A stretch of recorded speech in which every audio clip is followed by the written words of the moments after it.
Fala pessoal, tudo jóia? Então estamos mais uma vez aqui, engasguei aqui mais uma vez em mais um encontro remoto da disciplina de Teoria da Computação e estamos aí nesse momento de falar sobre a teoria da complexidade. A gente já viu a introdução sobre a teoria da complexidade na perspectiva da teoria da computação, né? E vamos falar um pouco mais sobre notação assintótica, né? A bem da verdade é uma revisão, é uma passagem rápida, né, por alguns conceitos que serão úteis aí quando a gente fizer a análise de alguns algoritmos aí envolvendo descrições de máquina de Turing. Tá joia? Bom, como sempre começo com um pensamento, tá? E o pensamento de hoje é do poeta e dramaturgo inglês Oscar Wilde, tá? Século XIX. Ele falou a seguinte frase, né, que a verdade não é complexa, nós é que somos.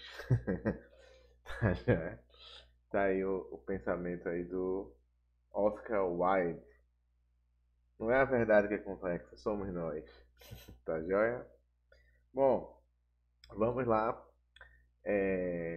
para algumas análises, né, de algoritmo. A gente vai fazer essa repassada aí da notação assintótica por meio de exemplos, tá?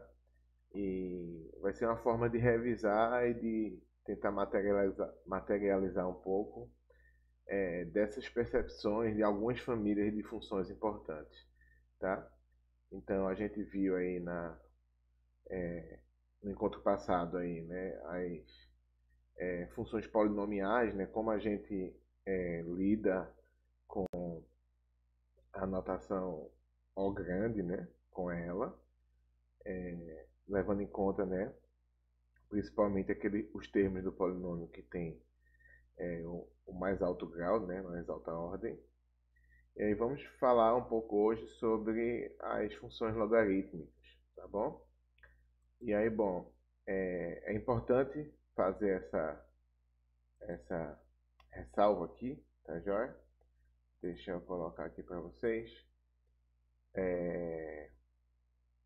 Que pode ser que não se perceba ao certo, né? Como é que uma função logarítmica se comporta à medida que o valor de n vai crescendo, né? O valor de n ele é muito grande, tá bom? E aí o que acontece é o seguinte, que para fins de comparação, né, para vocês materializarem, conseguir visualizarem aí como se comporta aí o crescimento da função log de x, tá? Função logarítmica, tá? Então perceba aqui que essa função aqui que está meio verde oliva, tá? Ela é a função identidade f de x igual a x, tá? Então aqui você tem uma referência, né? 2, 2, 4, 4, 8, 8, tá bom? E aqui é 10, 10, tá bom? Função identidade, função clássica aí, né? E aí, só para você perceber aonde está a função logarítmica, tá? Aqui, ó,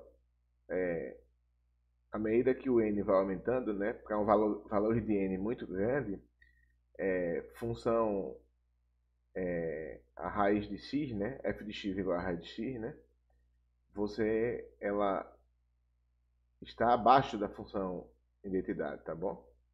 Então, a gente pode dizer que raiz de x é da ordem de x, tá bom? Então, raiz de x é limitado assintoticamente acima, né? Tem um limite superior assintótico que é da ordem de x, tá bom?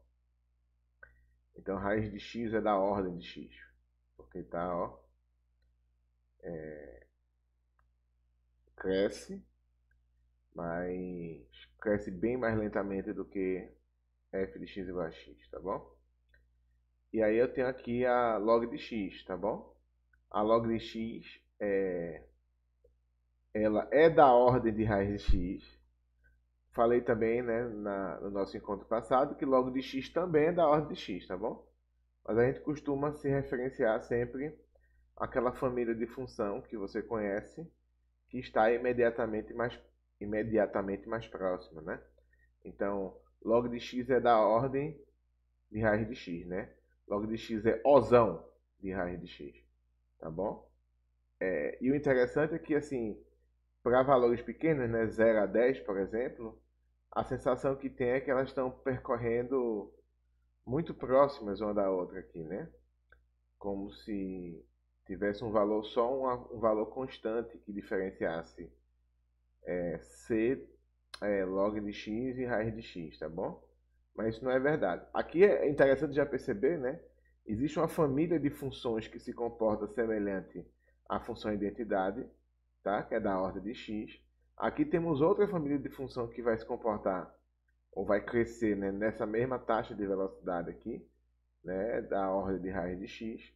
E temos uma outra família de função aqui que vai crescer mais lentamente aqui, que são as funções logarítmicas, tá bom? E aí só para vocês perceberem, né, que essa distância aqui entre, essa distância aqui entre raiz de x, né, e x, raiz de x e log de x não é a mesma, não é tão, porque parece que é igual, né? Parece que está muito semelhante aqui. Vamos aumentar esse intervalo, né? Ao invés de 10, vamos colocar 100, tá? E só olhar essas duas funções, tá? Para a gente dar uma olhada. Então, quando eu coloco de 0 a 100, a gente percebe que a função raiz de x, ela está crescendo, na realidade, mais rapidamente do que a função log de x, tá bom? Então, fica mais evidente aqui, né, quando a gente vai aumentando esses intervalos aqui, que raiz de x domina, né, sobre log de x, tá bom? De fato, raiz de x é um limitante, uma função limitante superior, né, de log de x, tá bom? Então é bom ter isso em mente, tá? A gente tem aqui x, tá? Raiz de x, log de x, tá joia?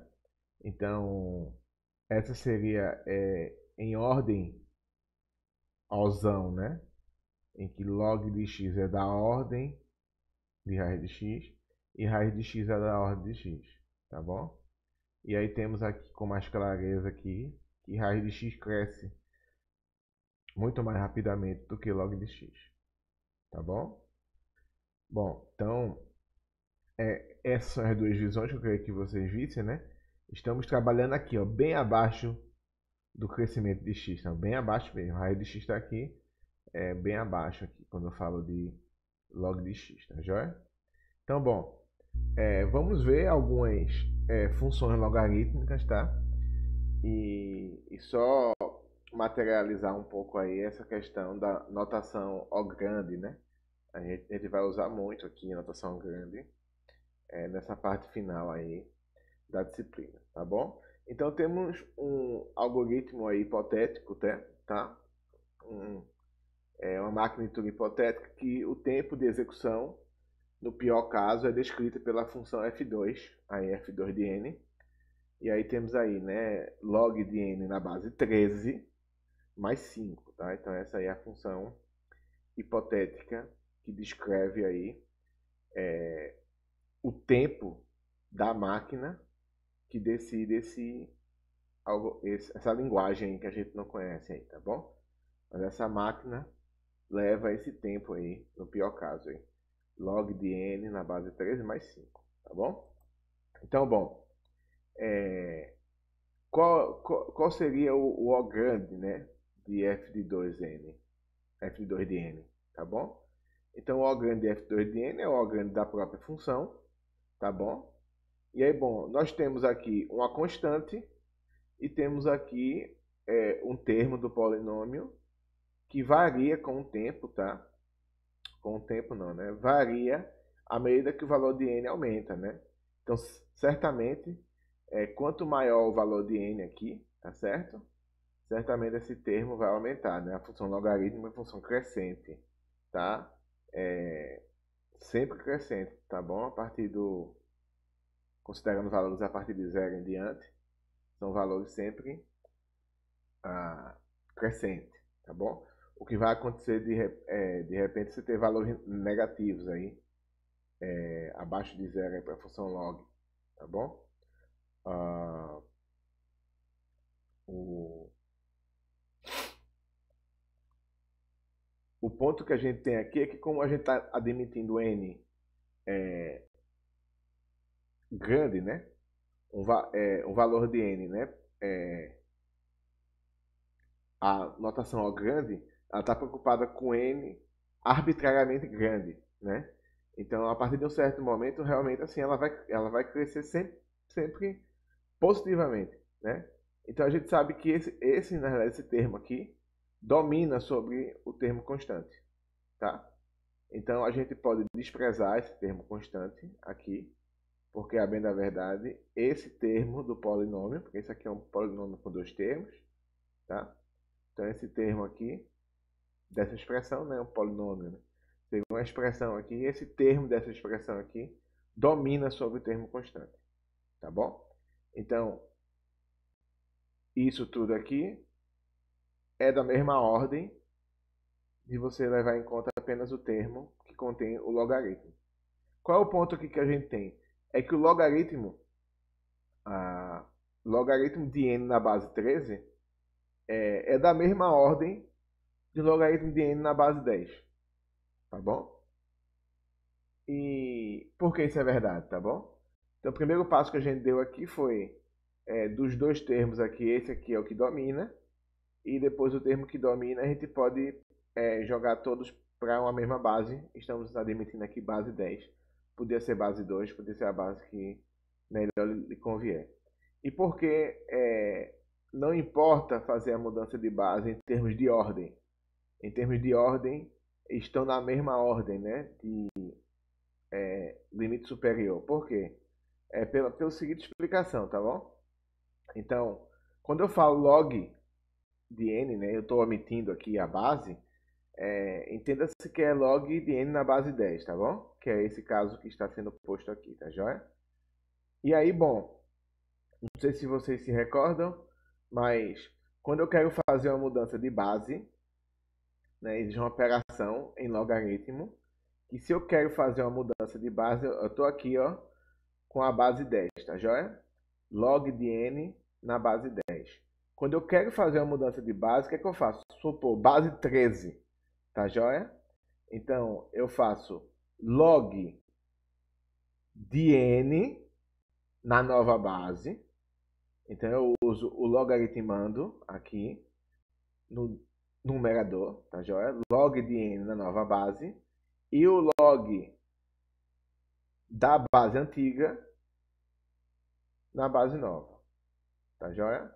Log do logaritmando na base nova, log com o valor da base antiga com a base nova, tá bom? Então essa é uma operação que você pode fazer para qualquer outra base e você consegue alterar sempre a base do seu logaritmo, tá bom? Bom, o interessante é o seguinte, deixa eu ver se eu fiz alguma coisa aqui, que senão a gente vai ter que ir para o papel. Vamos ter que ir para o papel. Então, vou mostrar para vocês o porquê isso aqui, a bem da verdade, não afeta a ordem, tá bom? Não afeta a ordem por quê? Porque se eu tenho, né, eu vou repetir esse procedimento aqui, no passo a passo, né? O log de n, né, nada mais é do que o log de n na base 10, tá bom? E o passo a passo é o seguinte, né?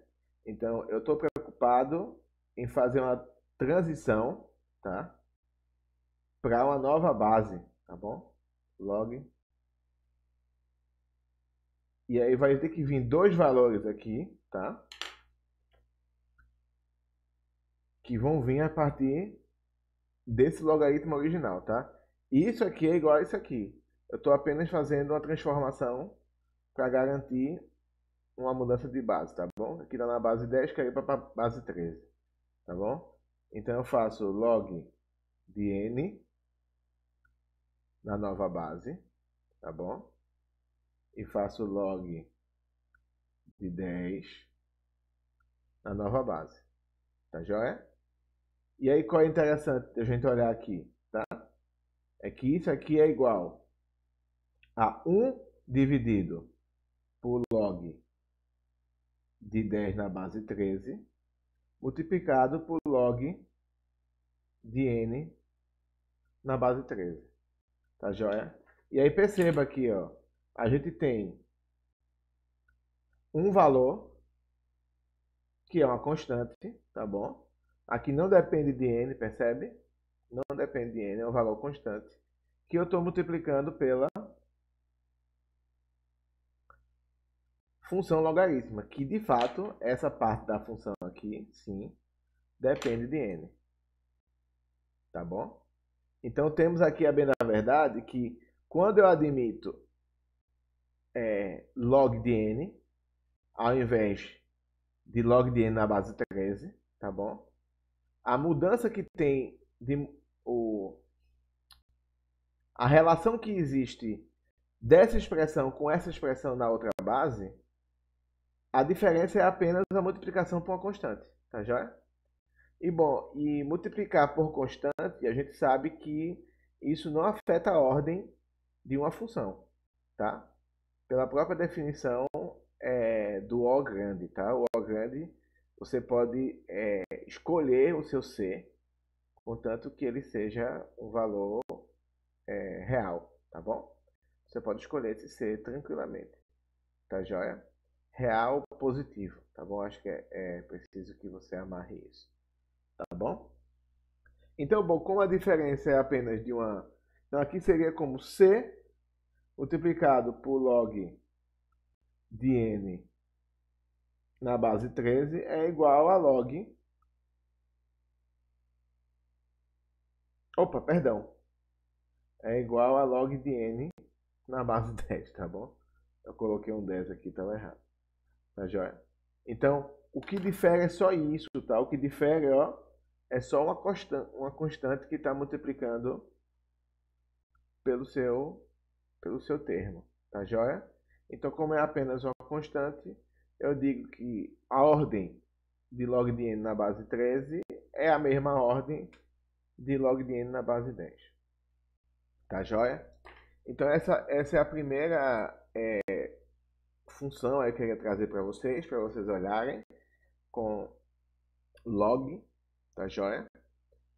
A outra função que a gente tem, tá? Que é interessante olhar, é o log estrela, tá? E aí o log estrela, tá? Colocando aqui o log estrela. O que seria o log estrela, né? O log estrela é você fazer vários logs consecutivos, tá joia? No caso específico aqui, a gente vai olhar apenas por log de log x, tá? Log de log de x, mas a gente pode estender essa lógica e fazer o log do log do log do log de x, por exemplo. Então, toda vez que você faz o log, de certa forma você diminui aí o crescimento da sua função. Você cresce mais lentamente do que você cresceria, do que se fosse apenas o crescimento do log. Então, estou apresentando aqui para vocês situarem, né? Estou aqui com a raiz de x, tá? Ela crescendo, né, mais rapidamente do que o log de x. Mas o log do log de x, ó, ele cresce mais lentamente. É bem natural, né, admitir essa ideia. Vale lembrar que o x está aqui, né? O f de x igual a x está aqui, tá? Fazer o log disso fez com que crescesse mais lentamente. E fazer o log do log faz naturalmente que ela cresça mais lentamente, tá? Então, fazer uma operação de log retarda o crescimento em relação à função original. Como é o log do log, então esse retardo é duplo, né? Esse retardo é composto, tá joia? Então, quando você vê log do log de x, tente perceber visualmente esse tipo de crescimento, tá? Eu tenho aqui por cima, aqui, né? Está crescendo até mais rápido aqui, ó. Está crescendo até por aqui, né? A f de x igual a x, crescendo por aqui, tá bom? Eu tenho aqui a raiz de x, tenho log de x e eu tenho log do log de x, tá? Que está crescendo aí bem mais abaixo do log de x, tá joia? E aí, bom, aí temos essa função aqui, que é uma função de uma máquina de Turing hipotética, aí do tempo de execução dessa máquina de Turing hipotética no pior caso, tá bom? Então é descrito por f de 3 de n, tá? E aí eu tenho 3n log n, tá? Mais 5n log n mais 2, tá bom? Tá certo? Então vamos lá, vamos olhar passo a passo aí qual seria a ordem dessa função aí, como seria esse processo de ler essa expressão, simplificar para entender qual é a família de funções que essa função está associada, tá bom? Então, bom,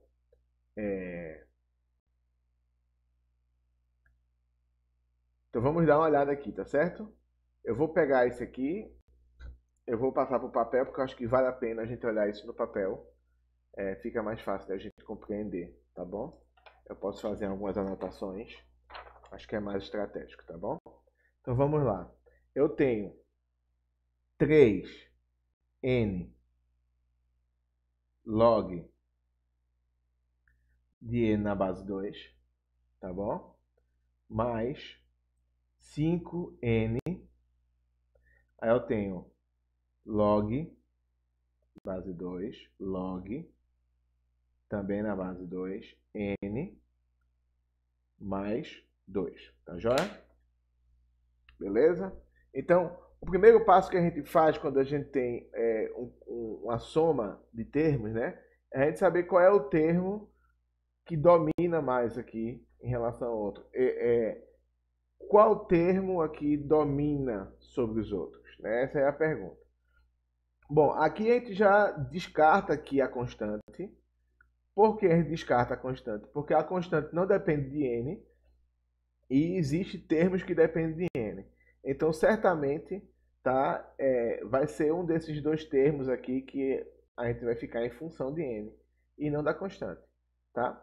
Então, a constante vai ficar 2 o tempo inteiro, mas esses valores aqui certamente vão ser maiores que 2 para valores de n muito grande.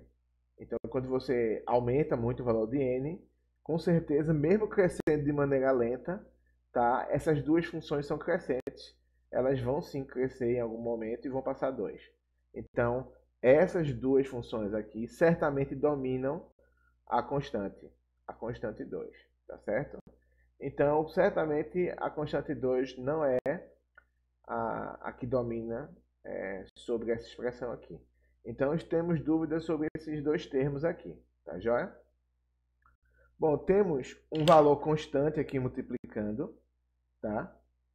A bem da verdade, isso não me importa, tá joia? O que eu quero que vocês atentem, e é o que eu vou tentar fazer com que vocês olhem, é isso aqui, tá? Então, eu tenho aqui, ó, essa expressão aqui, e que isso aqui, ó, isso tudo, tá? É da ordem de n log n, tá bom? N log n, tá certo? Porque a base não me importa, eu já falei para vocês que a gente pode mudar de base, né? E essa mudança de base não vai afetar, então a base para a gente não vai afetar a ordem, tá bom? E aqui é um n multiplicado por log n, tá joia? Aqui eu tenho mais, e aí eu vou olhar para tudo isso aqui, tá certo? Então eu tenho um valor constante que está multiplicando aqui, mas eu tenho n log n. E aí também não vou estar preocupado com a base, e eu vou estar preocupado com isso aqui, n log n, tá? Beleza? E aí assim, ó, vou estar na dúvida desses dois aqui, tá joia? E aí vamos pensar o seguinte, tá? Se a gente quiser ser fiel aqui, né? A expressão só para ser mais claro, né? Existe um parênteses aqui só para garantir que é o log disso aqui, tá? Não teria outra opção, mas às vezes por clareza, se for útil, você coloca, tá bom? Então vamos lá, ó. O ponto que a gente deve fazer é a seguinte ideia aqui, né? Então a gente tem um n que está multiplicando por algo, tá? Aqui também temos um n que está multiplicando por algo. É algo que também está na dependência de n, tá? Mas a gente sabe que log n, tá?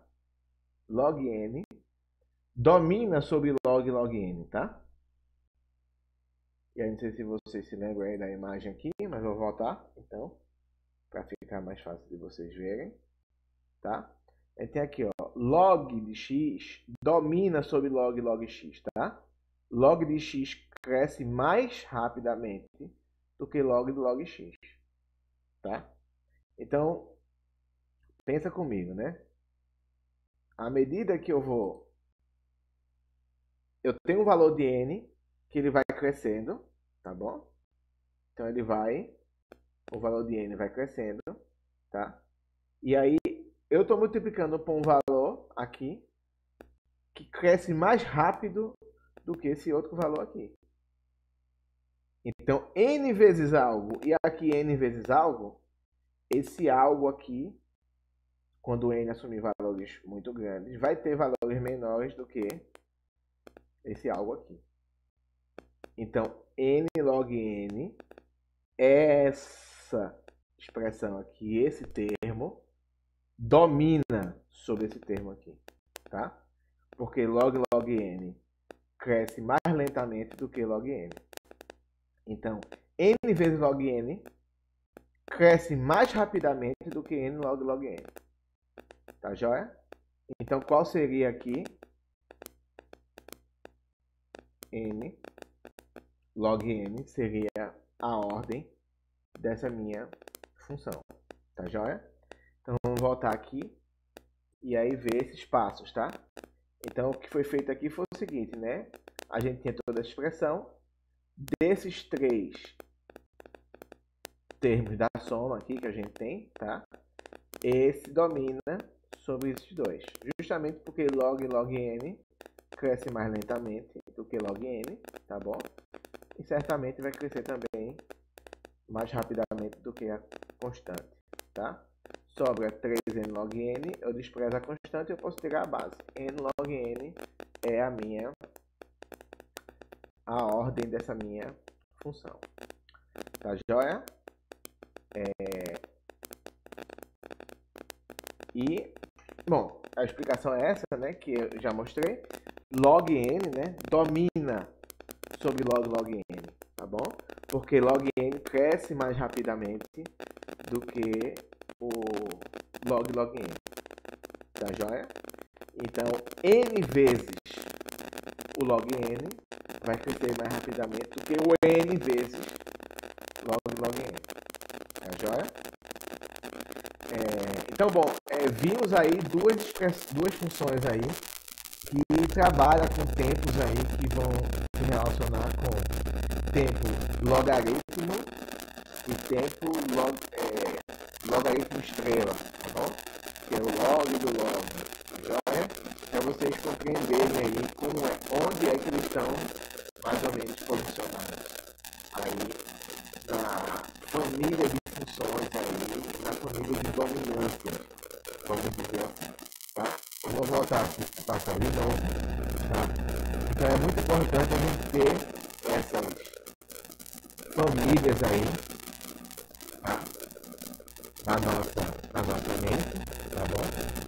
Eu teria aqui, né, obviamente eu não vou fazer a curva do gráfico da função fiel, né?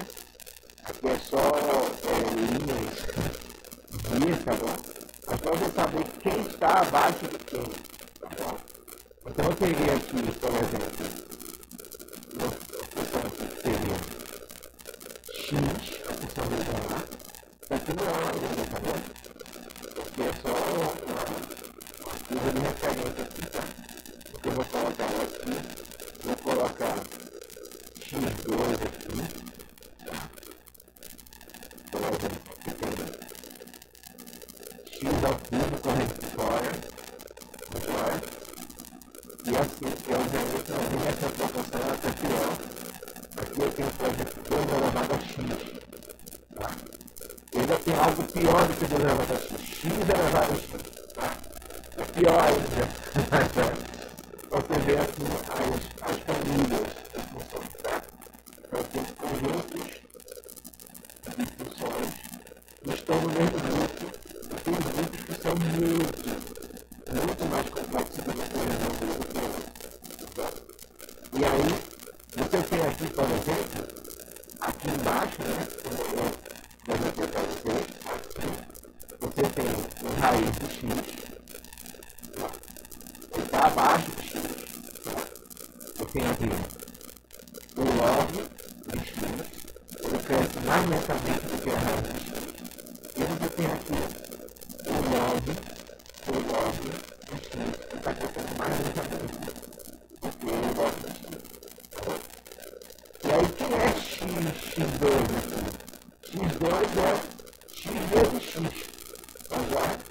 Então, naturalmente, você vai ter aqui, ó, por exemplo, x vezes raiz de x, ele está por aqui. Ele não está aqui em cima, aqui é x vezes x. Aqui já é outra família de funções. Tá já?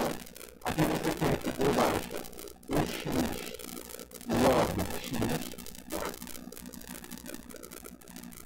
E aqui você tem aí por baixo x log x.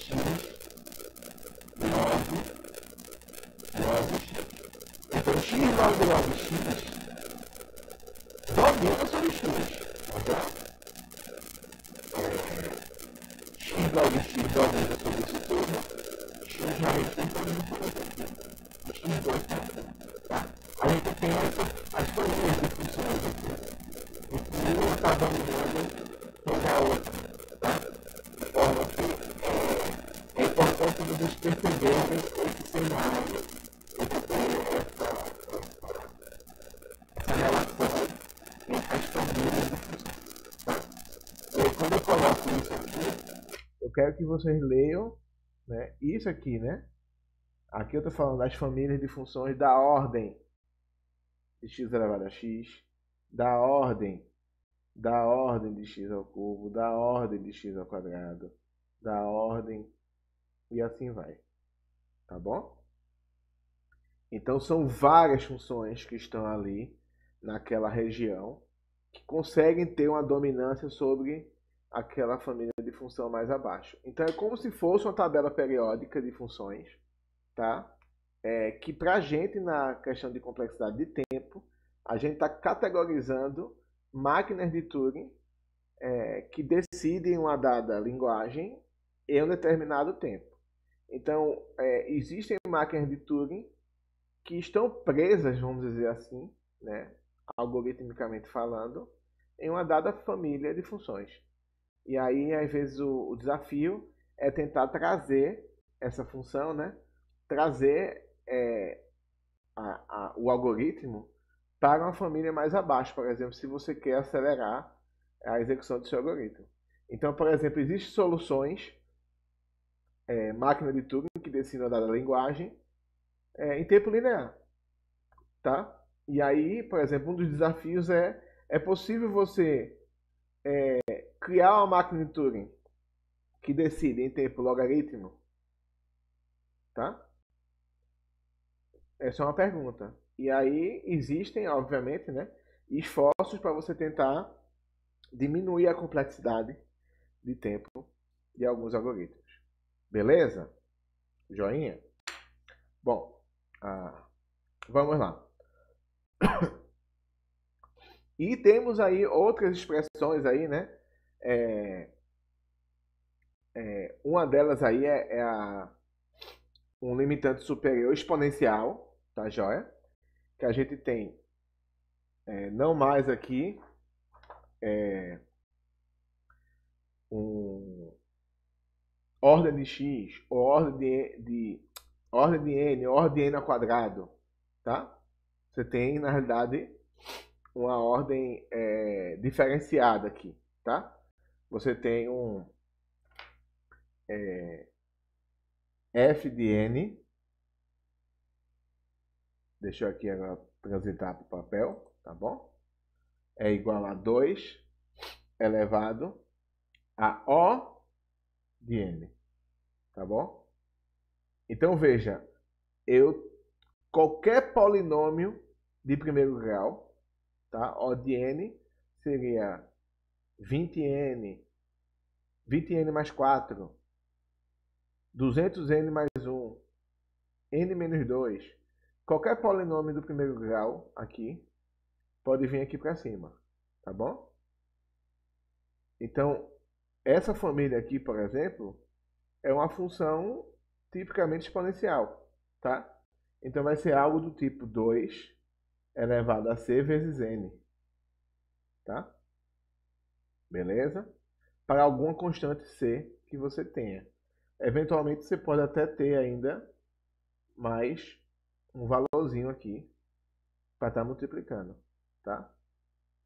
Mas certamente você pode aumentar essa constante aqui e isso domina, né, muito mais fortemente aqui do que aqui, né? Mas veja que a gente já tem agora um crescimento no expoente da função e não mais na base, tá? Crescimento exponencial é um crescimento muito mais rápido, né? Ela domina fortemente sobre funções polinomiais, tá? Então, função polinomial é alguma coisa desse tipo, né? K é uma constante, tá? E aí uma função exponencial é uma coisa desse tipo aqui, por exemplo, tá? Em que K é uma constante. A base está inalterada, mas o expoente varia. Aqui a base varia, mas o expoente está inalterado. Essa função aqui cresce muito mais rapidamente do que essa aqui. Tá joia? E aí tu vai ver que essas duas famílias de funções, né? Funções polinomiais e funções exponenciais, vão cumprir um papel muito importante aí na teoria da computação, porque vão apontar para duas grandes famílias de algoritmos aí, importantes para a gente fazer algumas análises. Tá joia? Então, esse limitante superior é comum em análise de algoritmos, tá? Então, são limitantes superiores exponenciais, tá bom? Isso é bem comum você ver, principalmente algoritmos que vão trabalhar com a força bruta, vão testar todas as possibilidades de um algoritmo. É bastante comum. E temos um limitante aqui superior, um pouco diferenciado, que é o limitante aqui, que você vai trabalhar bem, na verdade, com qualquer função polinomial, tá? Esse daqui é qualquer função exponencial. Esse aqui é 2 da ordem de log de n, tá? Bom, isso pode confundir um pouco a cabeça de vocês, né? Como é que eu estou 2 elevado ao log, né? É algo meio esquisito, né? Bom, é bom perceber que quando eu faço algo desse gênero aqui, 2 elevado a log, tá? O resultado disso aqui, quando eu tiro a ordem, né? E coloco uma constante, 2 elevado a c log de n vai me dar n elevado a c. Em que c é uma constante, tá joia? E o que é o curioso? É que n é a base e c é que vai ser um valor constante que vai mudar de acordo com o que você está necessitando. Nesse caso aqui, eu posso ter um c que pode valer 1000, tá? Eu posso ter um c que pode valer 2, tá bom? Como aqui em cima, ó, eu tenho 2 elevado a c vezes n. Esse c pode ser 1000, esse c pode ser 2, tá? Mas esse crescimento exponencial aqui é o que mais pesa. Esse crescimento aqui na base é o que mais pega. Então, essa expressão aqui, embora seja exponencial, tá? Como o expoente é um logaritmo, tá? Ela está camuflando, a bem da verdade, qualquer expressão polinomial, beleza? Então, enquanto que essa expressão aqui está apontando para um polinômio, essa expressão está apontando para um crescimento exponencial, tá bom? Então, são duas formas de você representar duas grandes famílias aí, de algoritmos aí. algoritmos que levam tempo polinomial, né? Como falei, isso aqui está camuflando aqui, tá? Ó, um polinômio n elevado a c, um número aí suficientemente grande para você, tá? É constante, é um valor que é dado, tá? E ele não depende de n, tá? Então ele pode representar qualquer polinômio da ordem que você queira, tá bom? Mas polinômio, tá? O crescimento não é no expoente, o crescimento é só na base, tá? E aqui o limitante superior exponencial, tá bom? E aí são duas famílias distintas, tá? Duas famílias distintas, tá bom? Então, eu posso utilizar isso aqui, tá?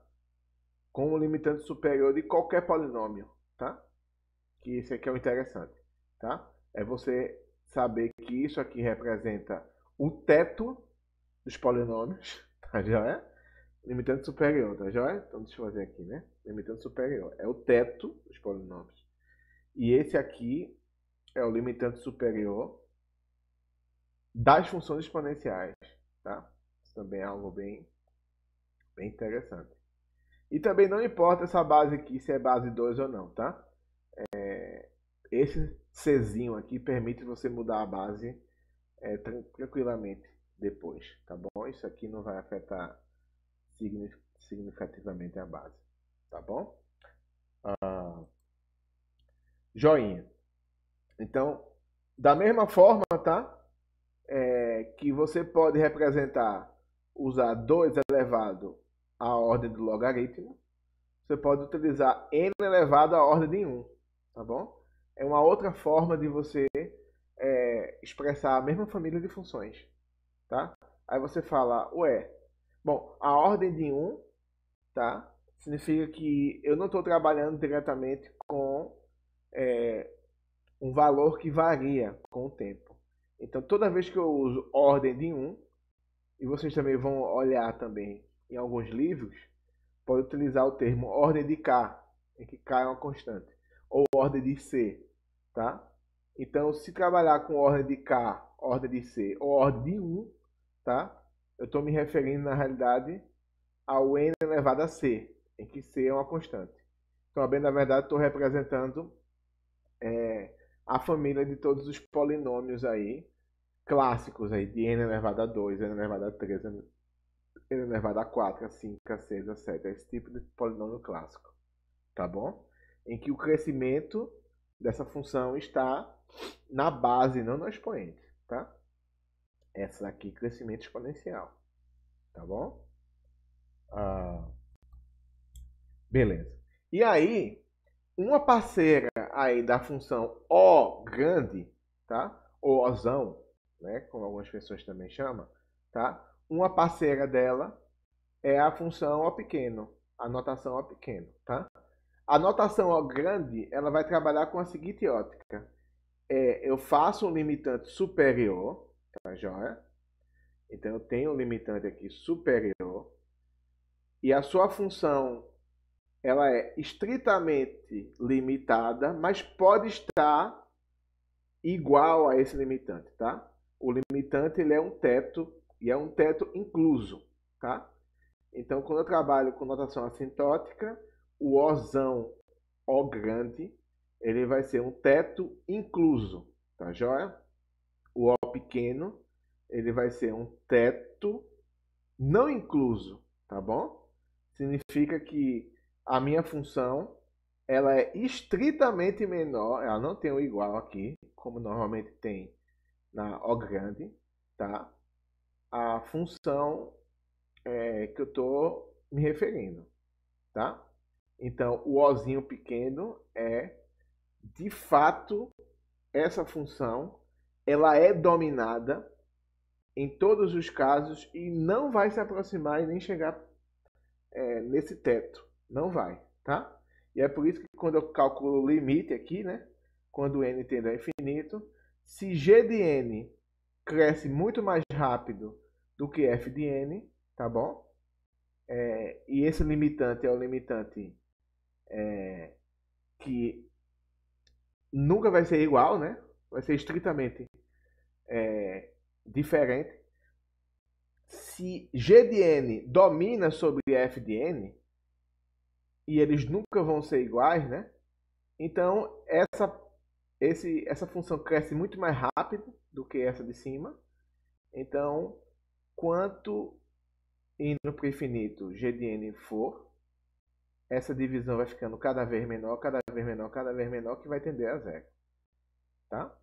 Porque G de N sempre cresce mais rapidamente do que F de N. Tá? Então, é isso. Essa é uma notação Ozinho. Tá bom? E aí a gente tem aqui alguns exemplos de Ozinho. Tá bom? E aí temos aí, raiz de N é Ozinho ou O pequeno de N. Tá? Tudo bem, né? Vamos lá. Eu vou voltar aqui para a minha imagenzinha que eu fiz. Tá? Tudo bem, né? Raiz de N é Ozinho de N. Bom, tudo bem. Aqui é tranquilo. Tá? Porque eu tenho aqui, ó. Eu tenho... Aqui tá com X, né? Só você abstrair, tá? X domina mesmo superiormente a raiz de X, tá? Então, raiz de X é Ozinho de N, tá? Ela tem um teto acima dela, que esse teto acima dela, que não é ela, tá? É X, tá bom? Então, raiz de X é Ozinho de X. Então, raiz de N é Ozinho de N, tá bom? N, tá? É limitado por cima por N log N. Sim, a gente também viu isso aqui, né? Então eu tenho aqui, ó, X é limitado por cima, tá? X log X. Porque X multiplicado por qualquer coisa que cresce, que no caso log X cresce lentamente, mas cresce, tá? Ainda vai contribuir de maneira mais positiva do que apenas X, tá? Então, ao invés de X, pensa como N, tá? É Ozinho de N log N, tá? Que é o que está sendo posto aqui, tá? N, Ozinho de N log N. E aí, bom, aqui eu vou tentar usar a lógica aqui das nossas ideias, que a gente conversou um pouco. Então, vamos lá, ó. N log N é limitado por N log N? Sim, é limitado por cima, né? E por quê? Porque o log N, lembra? Cresce mais lentamente do que o log N, tá joia? Então, essa família de funções está por cima, tá? Está por cima. Log N cresce mais rapidamente do que N log N. Então, N log N está por baixo de N log N, tá bom? N log N e N2. N2 aqui é N vezes N, tá? N vezes N. Então, N multiplicado por algum outro N aqui cresce mais rapidamente com N multiplicado por log N, porque log N cresce mais lentamente do que esse N que está por aqui. Se tiver na dúvida, a gente olha aqui, tá, na nossa figura aqui, e a gente tem N log N, aqui naquela é X log X, tá? Ele está limitado aqui por X2, porque X2 é XX, tá? O X cresce mais rapidamente do que o log X, tá bom? Bom, e por fim a gente tem o N2 Ozinho de N3. Bom, isso é óbvio porque eu também tenho mais um N aqui, contribuindo no crescimento, tá? Aqui tem N2, eu tenho N vezes N2. Então, certamente é uma constante que cresce mais lentamente do que a opção linear, né? Então, N ao cubo cresce mais rapidamente que N ao quadrado, tá? Isso você vai ter por todas as ordens aí da função polinomial. NA4 é Ozinho de NA5, NA5 é Ozinho de NA6, NA6 é Ozinho de NA7 e assim sucessivamente. Tá joia? Beleza? Bom, então nós vimos aí essas notações principais aí, tá? algumas funções também principais importantes que eram necessárias vocês terem uma ideia, mesmo, vocês depois viram esses conceitos, mas pelo menos ter o sabor aí do que trata quando a gente consegue esses tempos, essas funções que vão apontar para o tempo de execução das máquinas de tudo, das máquinas de realidade, tá bom? E aí, bom, vai começar a trabalhar com alguns conceitos mais macros do que esses que possivelmente quem já estudou análise de algoritmo, análise de projeto de algoritmo, já deve ter visto esses conceitos aí, e praticamente a gente vai revisar nesses tempos. Tá? A gente vai trabalhar com um termo, uma classe chamada time. Tá? A gente chama time de TDN a coleção de todas as linguagens. Mas vamos lá. Isso é muito importante, tá? A gente vai trabalhar agora com uma expressão chamada time. E aí, time de TDN é um conjunto de linguagens. Então, time de TDN é um conjunto de linguagens. Linguagens que são decididas com a máquina de tudo de linguagem. Então, quando eu olhar para o time, você tem que pensar, é um conjunto de linguagens. Não é um conjunto de máquina de tudo, não. É um conjunto de linguagens. Nem conjunto de funções. É um conjunto de linguagens. Então, time de TDN é a coleção de todas as linguagens que são decididas por uma máquina de tudo de tempo Então, qual é o exemplo que eu dou aqui? A gente, no nosso momento passado aí, né, nosso encontro remoto passado, a gente viu que essa linguagem, que foi a primeira linguagem que a gente apresentou nesse novo ciclo aí, quando ele começou a falar sobre complexidade, a gente apresentou essa linguagem A.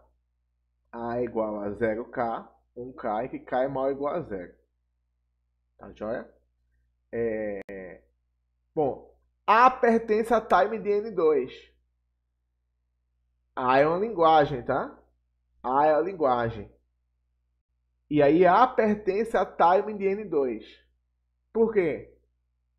Bom, porque eu mostrei para vocês M1. M1 é uma máquina de Turing, não sei se vocês se recordam.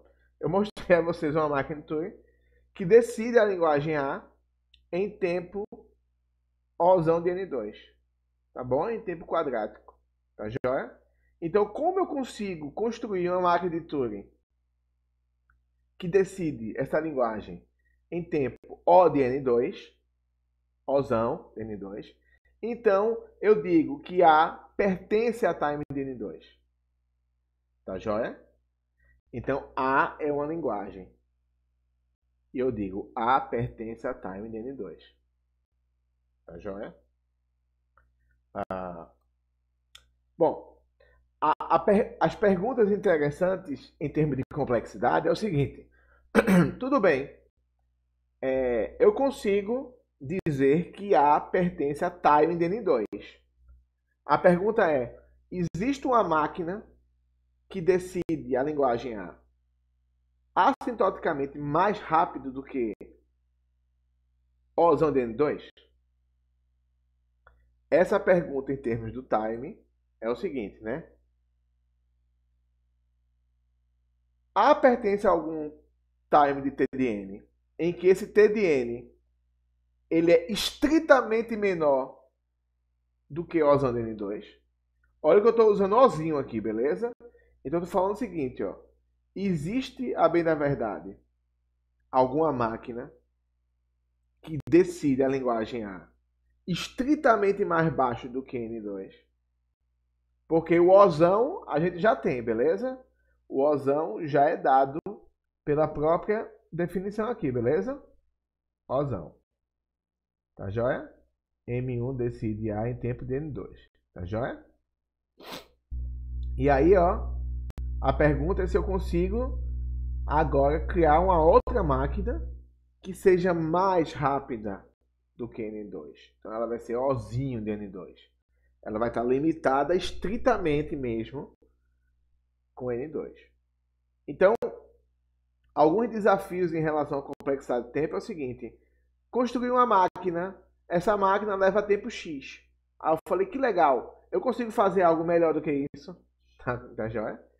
E aí, fazer algo melhor que isso é a pergunta que eu estou fazendo agora, em relação à linguagem A. Tá? Qual a resposta que eu dou para você? Sim, é possível, tá bom? Dá para a gente pensar sobre isso, tá?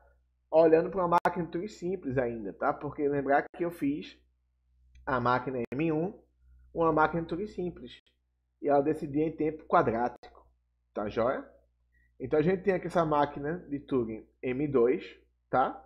Que M2 vai decidir em um tempo menor.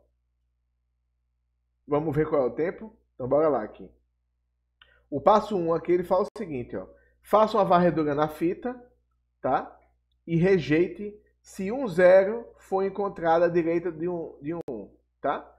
Ele faz uma varredura, né? Na fita, tá joia? E aí, se ele achar um 0 na frente do 1, ele rejeita. Bom, fazer uma varredura na fita. Bom, eu vou até fazer em paralelo aqui com vocês aqui, tá? E vou fazer aqui, ó. Qual é o tempo? O tempo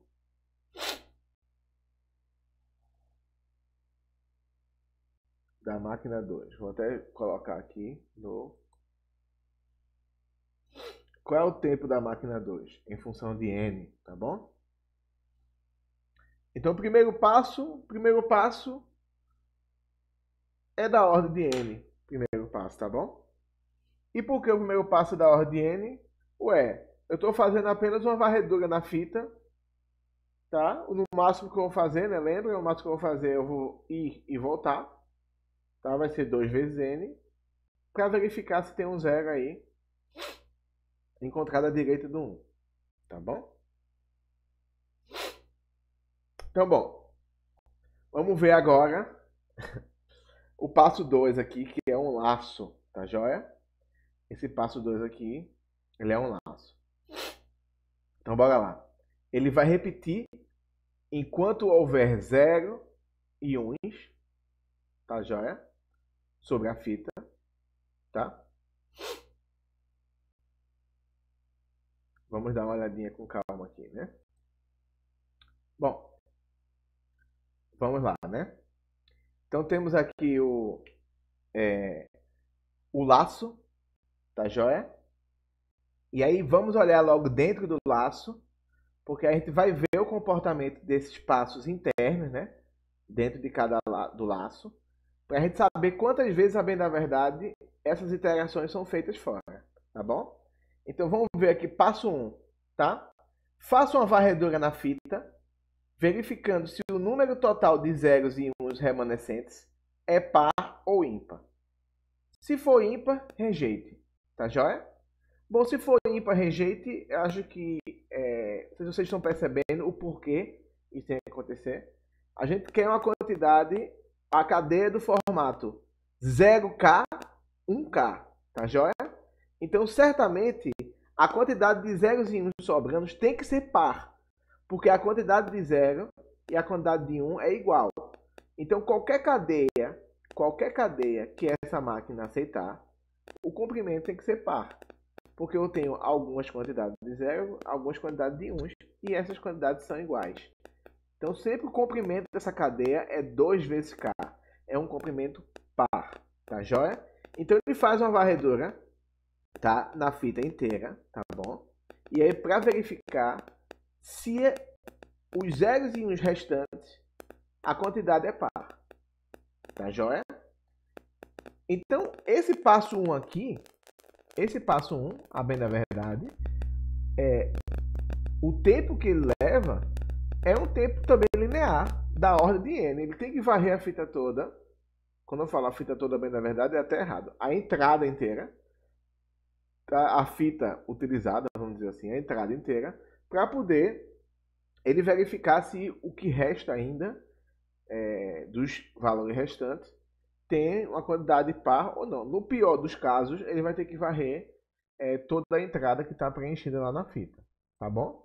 Então, a gente vai ter o seguinte, eu vou representar aqui por mais, aqui eu vou ter a quantidade de iterações que vai ser feita, tá?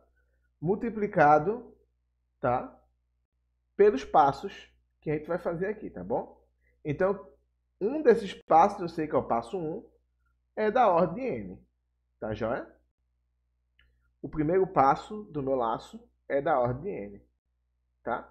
Vamos ver o segundo passo do laço, para a gente ver o custo em relação ao tempo, tá bom?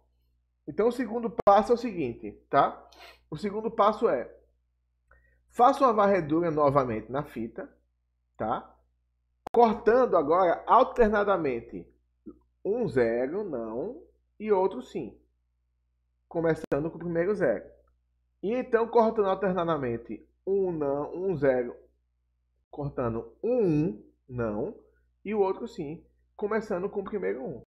Então, ele vai não corta, corta, não corta, corta, não corta, corta, não corta, corta. Tanto com zero, tanto com um. Tá joia? O que vai acontecer aqui é que o custo desse passo aqui, do passo 2, também vai ser um custo da ordem de n, porque eu estou fazendo uma varredura na fita e cortando de maneira alternada os zeros e uns. Basta uma varredura. Vai e volta e você consegue resolver isso. Então, esse passo 2 aqui, esse passo 2, você consegue resolver na pior das hipóteses, tá? Da ordem de n, tá bom? E esse aí é o custo do nosso passo 2, na pior das hipóteses. Eu tenho aí um custo da ordem de n, tá? Bom, o que vai sobrar aqui é a gente ter que pensar sobre a quantidade de iterações que esse laço vai precisar fazer, tá? Por quê? Porque o ponto que tem aqui é que a sacada desse algoritmo é que, pelo fato de você alternar aqui, se você tiver, por exemplo, vou dar um chute aqui, tá? Se você tiver 16 símbolos lá não marcados, tá?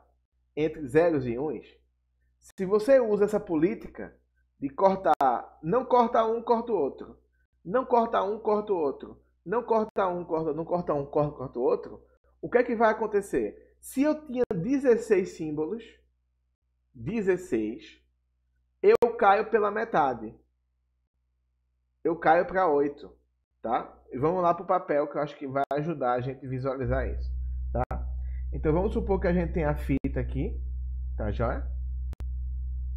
E aí o nosso comprimento aqui de início, ou em um dado momento, tá? É 16, tá? Se eu tenho 16, eu vou colocar aqui, vou fingir que é até uma cadeia, né? 1, 2, 3, 4, tá? Vou até fingir que é uma cadeia que pertence, de fato, à minha linguagem, tá? Se eu uso essa política, o que é que eu vou fazer? Não corto o primeiro símbolo, corto o segundo, tá? Não corto o outro, corto o segundo, não corto o outro, corto o segundo, não corto o outro, corto o segundo, não corto o outro, corto o segundo. E vou cortando alternadamente. Eu tinha inicialmente 16. Depois de executar esse passo 2 dentro do laço, ele sai de 16 para 8, tá joia? E se ele for executando esse laço, né, a cada vez que passa, ele vai sempre quebrando pela metade, porque ele vai cortar alternadamente, tá joia? Então, quando for 8, ele vai quebrar para 4. Quando for para 4, ele vai quebrar para 2. Quando for para 2, ele vai quebrar para 1. O que é que vai acontecer? Essas quebras aqui, a bem da verdade, ele está quebrando pela metade, tá? Ele não está apenas tirando um elemento. Ele está quebrando pela metade esses valores. Então, a quantidade de vezes que isso vai acontecer é logarítmica em relação ao valor inicial. Eu não vou precisar executar 16 vezes. Não é proporcional, não é da ordem de n, nem é a metade das vezes. No máximo 4 vezes, né? 1, 2, 3, 4, porque o log de 16 é 4. Vai ser logarítmico, que toda vez eu estou dividindo por 2. Não vai ser algo que eu estou retirando um elemento. Eu estou, na realidade, tirando vários elementos em cada vez que eu passo. Então, a quantidade de vezes que esse laço ele vai executar aqui, na pior das hipóteses, tá? Vai ser log de n, tá? Então, o que eu vou ter, a bem da verdade, ainda fazendo o meu cálculo aqui, é que eu tenho log de n, tá? E aqui é da ordem de log de n, tá? Ficou meio apertadinho aqui, desculpa, tá? Multiplicando por ordem de n mais ordem de n, tá? Então, isso aqui é o custo do meu passo 2, tá? Porque o meu passo 2 é um laço, tá? Aqui é o passo 2. Aqui é o passo 1, tá? Falta fazer ainda mais o passo 3, que eu ainda não olhei. Tá joia? E quem é o passo 3? Vamos dar uma olhada lá. Então, o passo 3 é o seguinte. Se nenhum 0 e nenhum 1 permanecer sobre a fita, aceite. Caso contrário, rejeite. Tá bom? Então, eu fiz vários cortes simultaneamente. Tá bom? Se nenhum 0 e nenhum 1 permanecer sobre a fita, aceite. Tá? Caso contrário, rejeite. Para ele verificar isso, é necessário fazer uma varredura para saber se não restou 0 e não restou 1. Beleza? Ele tem que fazer essa varredura até o final da entrada. Tá? Da entrada preenchida. Né? Então, também esse custo aí vai ser o custo de uma varredura. Que aí no máximo é 2n, né? Porque ele vai e volta. Então, 2n é da ordem de n. Tá? Então, eu tenho aqui, a bem da verdade, O de n para o passo 3, tá bom? Bom, como eu tive que fazer isso aqui, eu não vou conseguir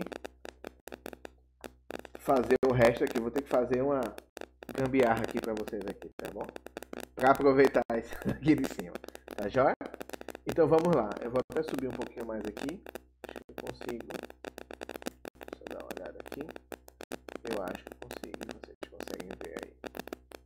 Consigo sim. Então, qual vai ser o tempo? O tempo da minha máquina 2, né? Em relação a N, número de passos da máquina de turno, tá? Então vai ser passo 1, ordem de N, tá? Mais O log de N, multiplicado por quem? Por O de N mais O de N, tá? Ninguém domina sobre ninguém aqui, tá? A bem da verdade, O de N mais O de N é O de 2N, O de 2N é O de N, tá? Então isso aqui, ó, multiplicado por O de N, tá joia? Mais o do passo 3 aqui, que é da ordem de N. Joia? Olha direitinho aqui, tá? Já não consegui aqui, tá joia? Então eu posso dar lag aí na cabeça, tá? Então, O de N mais O de N, O de 2N, tá? 2 é constante. Então, é da mesma ordem. O de N. Ninguém domina sobre ninguém, então qualquer um é o maior termo aí da domínio, tá bom? Tem aqui, ó. Ótimo. E aí, quem é o termo que domina? Tem o termo 1, termo 2, termo 3 aqui, tá? Eu tenho O de N multiplicado por O de log de N e tenho O de N multiplicado. O de N é linear, aqui com certeza está acima do linear, tá? Então eu vou só repetir só essa equação para a gente olhar. Quem é esse cara aqui? Esse cara é O de N log N, tá? Mais O de N, tá? Então, certamente, O de N domina sobre todo também, tá? Então, eu tenho aqui, custo é O de N log N. Então, esse aqui é o meu custo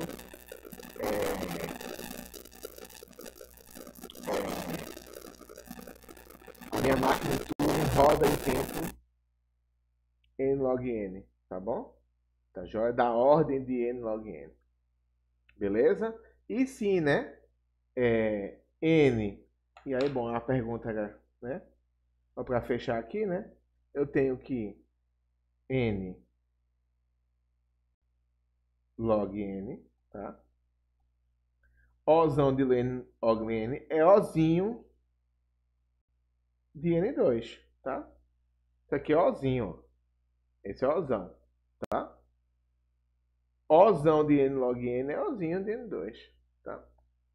Tá joia?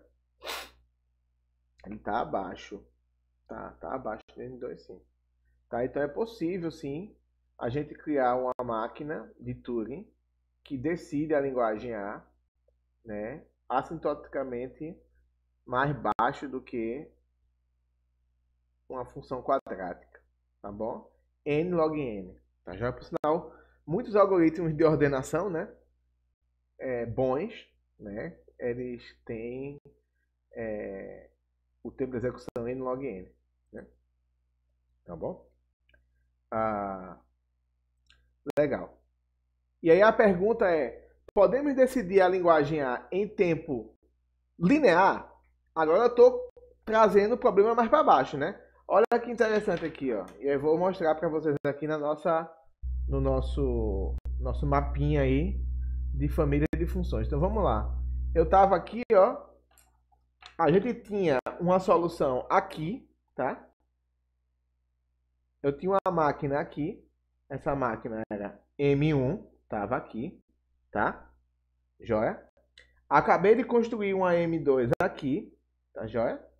Não sei se foi M2 ou M3, nem me lembro mais. Acho que foi. Deixa eu voltar aqui para ver aqui.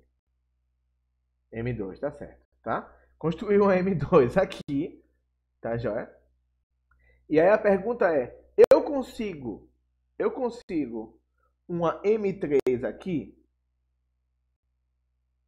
em X, ó, tá? Antes eu tinha o tempo quadrático. Consegui fazer uma máquina simples aqui em tempo N log N. Aqui está X log X, tá joia? E a pergunta é se eu consigo baixar mais esse tempo para fazer ele em tempo linear, tá? Essa é a pergunta. Então, podemos decidir a linguagem A em tempo linear, tá? Bom, a pergunta é, dá, mas aí a gente tem que mudar o modelo computacional. A gente trabalhou até agora com máquina de Turing simples, tá? Com máquina de Turing simples, a gente consegue N log N, tá? Se a gente muda o modelo computacional para duas fitas, por exemplo, a gente consegue criar essa máquina aqui. É a máquina M3, tá?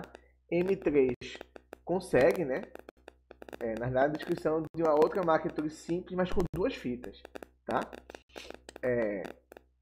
M3 consegue decidir, tá? A linguagem 0K, 1K em tempo linear. Aí você fala, caramba, mas como é que ela faz essa magia? Eu vou mostrar a ideia desse algoritmo, tá? Antes de a gente olhar aqui ele uma descrição de M3, tá bom? Então vamos dar uma olhada aqui. Eu vou tirar nossos papéis aqui, tá? Vamos lá. A tática é a seguinte, a gente vai ter uma máquina de Turing, tá?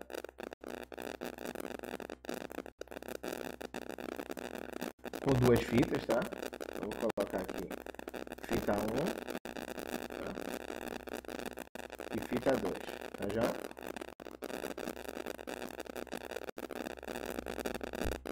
Beleza? A tática é a seguinte, vamos supor que a entrada tá aqui, tá? 0, 0, 0 vai ter vários zeros. E bom, se a entrada for uma entrada que precisa ser aceita na máquina, né? Aqui tem vários uns, tá joia? Beleza? Bom, a gente já viu que com uma varredura apenas a gente consegue verificar se ela é 0 estrela ou estrela. Isso é, se ela tem vários zeros e vários uns, nessa ordem. A gente consegue com uma varredura já verificar isso, tá? Então, com tempo linear eu já verifico isso e não me estresso se os formatos forem outros. Se ele já furar, você já rejeita e viva a vida, tá bom? Agora,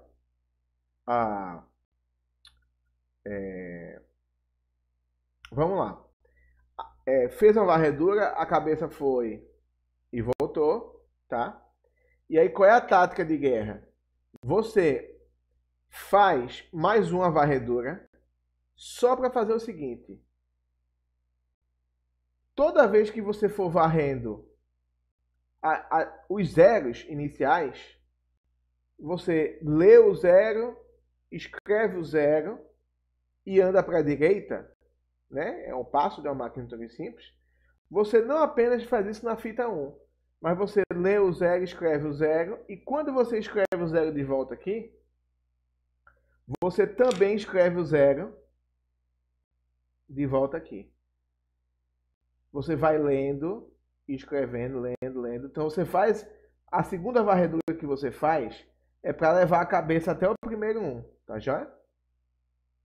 E quando você vai lendo aqui, enquanto você for lendo o zero, você também vai lendo e vai escrevendo os zeros na fita 2. Tá joia? Escreveu todos os zeros na fita 2? Aí você pega a cabeça da fita 2, manda voltar para o início da fita. Qual é o custo disso? No máximo linear também. Porque você vai varrer no máximo todo o conteúdo da fita, se for só formado por zeros. Tá? E vai ter que voltar isso para o início de novo. Então também é da ordem de n. Então tu tem dois passos aí lineares, ordem de n e ordem de n, que você vai para cá, depois precisa voltar. Tá? Então qual é a tática de guerra? É que você vai ter aí ó, no próximo passo a cabeça da fita 2 em cima do primeiro zero.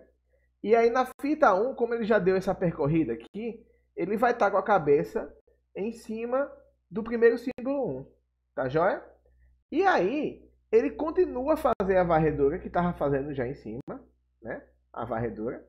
Então ele verifica 1 e 0, ok, são parzinhos, tá joia? Move para a direita aqui, para o próximo, move para a direita para o próximo. E ele verifica, opa, eu tenho 0, eu tenho 1. Verifica e vai andando. E ele consegue fazer essas verificações 0 a 0, verificando, ou 0 e 1, verificando se eles estão em pares. Porque a quantidade, né? A cadeia que eu estou de olho é essa, né?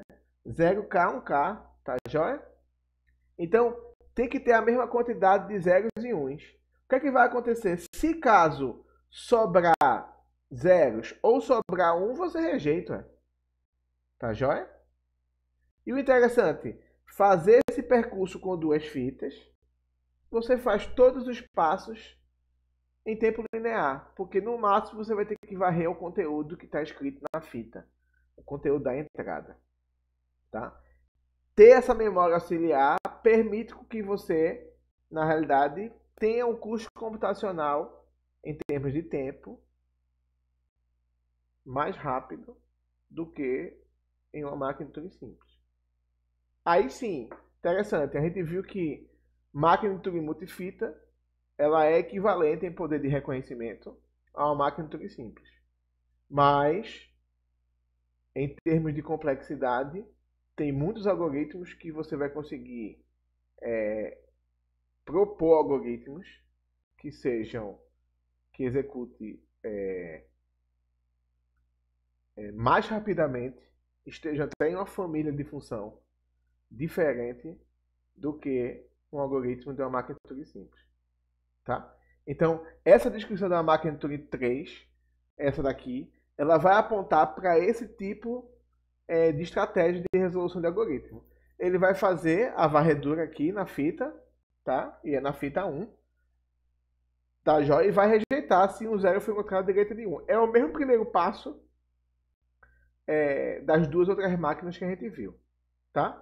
Aqui é tempo O de N, também tempo linear. Tranquilo, estamos ainda dentro do universo do tempo linear. Perceba, não tem nenhum laço aqui. Nenhum laço. Não vai ter multiplicação de ordem nenhuma. É O de N mais o tempo do passo 2, mais o tempo do passo 3, mais o tempo do passo 4. Tá? E aí no passo 2, ó, faça uma varredura nos zeros sobre a fita 1 até o primeiro 1. Ao mesmo tempo, copie os zeros para a fita 2, que foi isso que eu mostrei para vocês ali no papel, né? Então ele vai dar esse passo aqui, né? Ele vai vir com a cabeça, vem para cá. Só que à medida que ele vai lendo na segunda varredura, ele está copiando os zeros na fita 2, tá bom? E ele faz isso também em tempo linear. Esse passo 2 aqui é da ordem N, tá? Tá joia? Mesmo você tem que levar em conta que ele está pegando a cabeça da fita e voltando, né? Tá joia? Mesmo assim, é da ordem 2N. Ordem 2N da ordem N. Tá? E aí o passo 3. Faça uma varredura nos uns sobre a fita 1 até o final da entrada. Para cada um lido sobre a fita 1, corte um zero sobre a fita 2. No caso, ele está cortando a fita 2. Aqui, tá? Se todos os zeros estiverem cortados antes de todos os uns sejam lidos, rejeitem. Tá? Isso é, sobrou uns, né? Se todos os zeros tiverem agora sido cortados, aceite. Se algum zero permanecer, rejeite. Então, você vai ter que fazer no máximo verificações, 2 verificações, vamos dizer, tá? Para verificar se sobrou uns, para verificar se sobrou zeros. Talvez nem precise de 2, talvez só uma. Mas vamos supor que você precise de 2. Cada verificação que você faz, cada varredura, leva tempo linear. Então, na pior das hipóteses, o passo 1, tempo linear. Passo 2, tempo linear. Passo 3, tempo linear. Passo 4, tempo linear. O de N mais O de N mais O de N mais O de N é O de 4N. Tá? O de 4N só para ilustrar aqui, tá? Então, é O de 4N, isso aqui, tá? Bom, O de 4N é igual a O de N, tá? Tempo linear, tá bom? Porque isso aqui é constante, tá joia? 4 é constante, tá? Então, a gente tem como, né, fazer, tá, uma máquina que decide, tá, a linguagem A em tempo linear, mas não é uma máquina de Turing simples. Então não é time de n log n, tá? Porque isso que a gente tem aqui, tá? A gente sabe que A pertence a time. Vou fazer isso aqui por fora que fica mais bonito, tá? Então a gente viu do início que A pertence a time de N2. Por que a gente viu isso? Porque a gente tinha, bem da verdade, né? A gente tinha criado M1, tá joia? M1, máquina de Turing simples que decide a linguagem A em tempo Ozão de N2, tá bom? Aí, depois, a gente conseguiu criar N2 e verificou que A pertence a time de N log N. Tá? Por causa de quem? Por causa de M2. M2, máquina de Turing simples. Máquina de Turing simples que decide a linguagem A em tempo de N log N. Tá? Agora a gente conseguiu criar M3. Mas M3 não é uma máquina de Turing simples. M3 é uma máquina de Turing multifita.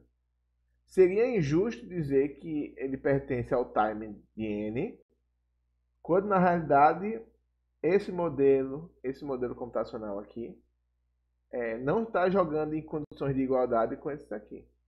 A definição do time, tá?